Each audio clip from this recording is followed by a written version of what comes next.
सुप्रभात सभी को। अभिनंदन अकादमी के इस प्लेटफॉर्म पे आप सभी का हार्दिक अभिनंदन है, वंदन है। हिंदी सीखने की कड़ी में आइए हम आपको एक नए अध्याय की तरफ लेके चलते हैं।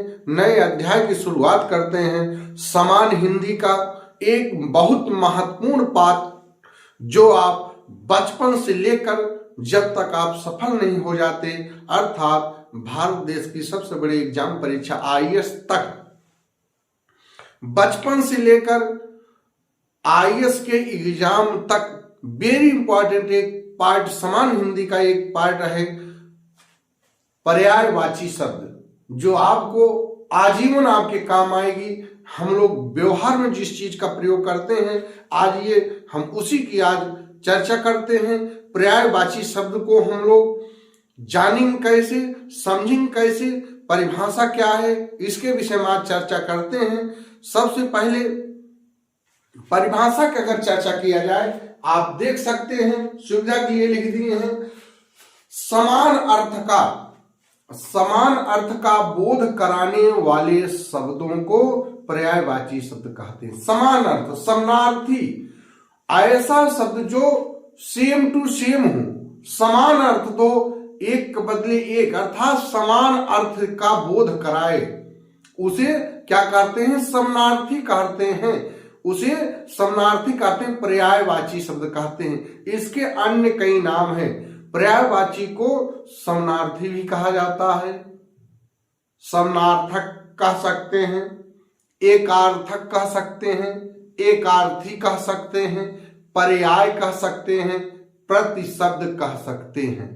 पर्यायवाची के कई नामों से पुकारे जाते हैं।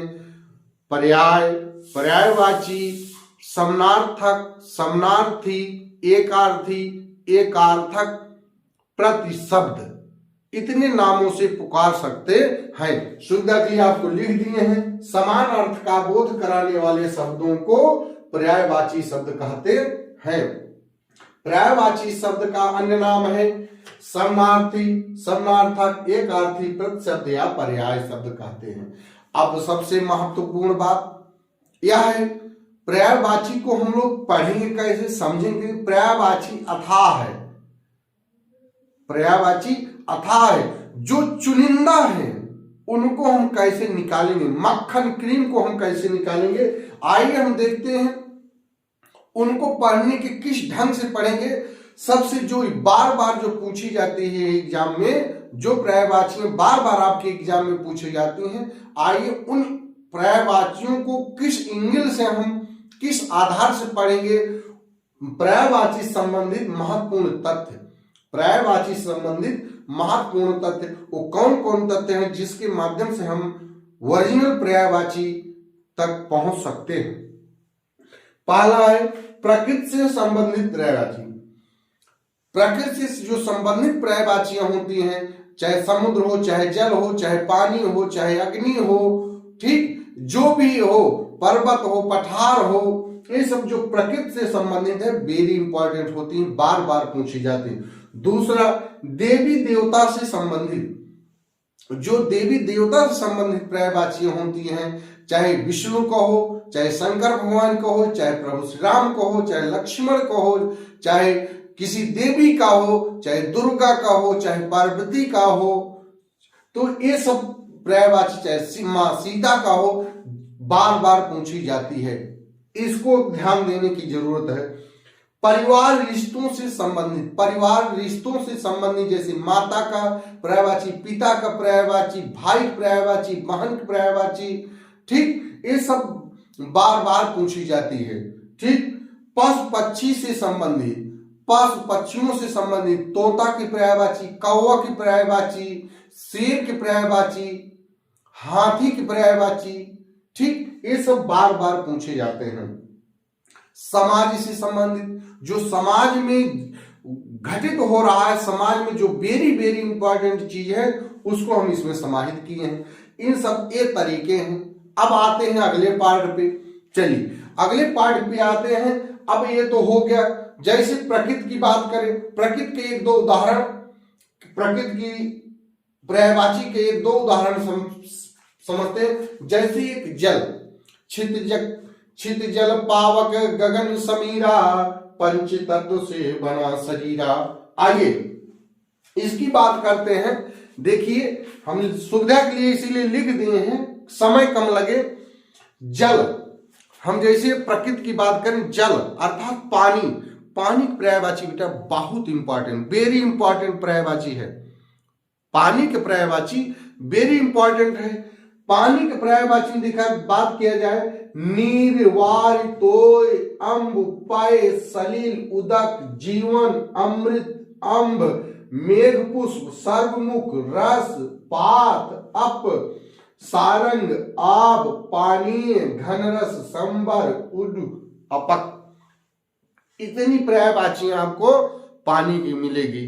ठीक, अब पानी का अगर आप याद कर लिए, एकदम गारंटी मैं बताता हूं, पानी का अगर पर्यायवाची आप याद कर लिए, आपको समुद्र की याद करने की कोई जरूरत नहीं पड़ेगी, कमल की पर्यायवाची याद करने की कोई जरूरत नहीं पड़ेगी, बादल की पर्यायवाची याद करने की कोई जरूरत नहीं पड़ेगी। उसका सब ट्रिक है। क्या ट्रिक है? जैसे आपने जल का याद किया, जल का, कमल के याद करने के लिए जल की पर्यायवाची में सिर्फ, कमल में सिर्फ जला जोड़ दो। क्या जोड़ दो? इसमें सिर्फ जस जोड़ दो। क्या जोड़ना है?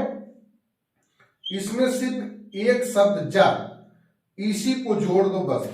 कमल में, कमल की पर्यायवाची में, जल की पर्यायवाची में सिर्फ जा जोड़ दो। अब बन जाएगा, हमने कहा नीर, इसमें जोड़ा नीरज, ज जोड़े नीर, नीरज। हमने कहा वार, हमने कहा लिखा यहां पर वारिज, ज जोड़ दिया। हमने कहा तोय, हमने लिख दिया यहां पर कमल में तोयज, सिर्फ जा को जोड़े हैं। हमने पानी में लिखा अम्ब, यहां पर ज जोड़ दिए, हमने लिखा अम्बुज। पानी में हमने लिखा जल, तो यहां पर लिख दिया जलज, वो यहां पर लिख दिया जलज। एक ट्रिक है। ठीक, और एक चीज, ठीक इसी प्रकार से पानी, कमल की और पर्यायवाची है। जलज बाद पंकज, सरोज, जल। देखिए राजीव, पद्म, परिजात, अब्ज, शतपत्र, नलिन, कंज, पुंडरीक, इंदिवर, कोकनद। देखिए कमल की पर्यायवाची पुंडरीक, सफेद रंग के कमल को पुंडरीक कहा जाता है, सफेद रंग के कमल को पुंडरीक कहा जाता है। नीले रंग के कमल को इंदिवर कहा जाता है, लाल रंग के कमल को कोकनद कहा जाता है। अनेक शब्दों के एक शब्द की क्लास में कमल कितने प्रकार के, हर कमल का हम व्याख्या किए हैं। आप जाके वहां देखिएगा कितने रंग के कमल है सबकी। कुवलय, सारंग, अरविंद, तामरस, सरसिज, सरोरु, कुशेषय, कुवलय, उत्पल, मकरंद, शतदल। उत्पल बार बार पूछा जाता है किसकी पर्यायवाची है। ठीक, अब देखिए बादल में जल की पर्यायवाची याद किए हैं, इसमें सिर्फ दा जोड़ते चले जाइए। क्या जोड़ोगे? सिर्फ दा, इसमें दा जोड़ते चले जाइए, आपकी पर्यायवाची तैयार। जल की पर्यायवाची में, पानी की पर्यायवाची में सिर्फ याद कर लिए हैं, तो बादल में सिर्फ दा जोड़ते चले जाइए। जैसे हमने कहा वहां वार, यहां पर दा जोड़ दिया, वारिद बन गया। हमने कहा वहां नीर, तो यहां पर जोड़ दिए नीरद, दा जोड़ दिए, नीरद बन गया। हमने वहां कहा तोय, पानी में कहा तोय, यहां पर हमने दा जोड़ दिया, तोयज हो गया। हमने वहां पानी में कहा था अम्ब, यहां पर हमने दा जोड़ दिया, बना दिया अम्बुद। हमने वहां पर कहा था जल, यहां पर दा जोड़ दिए, बन गया जलद। देख रहे हैं, एक पकड़ने का 60 तरीका है। और पर्यायवाची बादल की है मेघ, जलधर, अभ्र, धराधर, वायुवा, बलाहक, घन, जीमूत, वारिधर, पयोधि, बलाधर, सारंग, पयोधर, जगधर, जगजीवन, आर्योर्ध। इस प्रकार से एक चीज देखेंगे, पानी में भी ध्यान देना, पानी में भी सारंग है, कमल में भी सारंग है, और बादल में भी सारंग शब्द अभी बहुत जगह आपको मिलेगा। अर्थात सारंग दिख जाए, कमल की भी पर्यायवाची है, बादल की भी पर्यायवाची है, जल की भी पर्यायवाची है।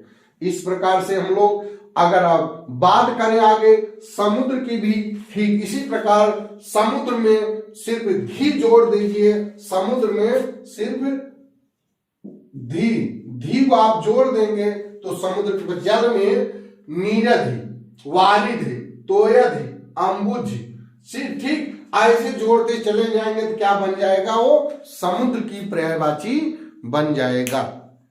ठीक, अब मिलते हैं लंबी क्लास में, बने रहिए अभिनंदन अकादमी के साथ, बेहतर से बेहतर। अभी प्रकृति का और जो बचा है, प्रकृति का भी तो बहुत बचा है, प्रकृति से संबंधित, उसके बाद देवी देवता से संबंधित, परिवार से संबंधित, पशु पक्षी से संबंधित, समाज से संबंधित, सब जो वेरी इंपॉर्टेंट है, अति महत्वपूर्ण है, वह पर्यायवाची आपके सामने रखेंगे। इसके बाहर विश्वास दिलाते हैं नहीं आएगा। बेहतर से बेहतर आप अच्छी से अच्छी तैयारी करते रहिए। सफल हो, सुखद हो, मंगलमय हो। धन्यवाद।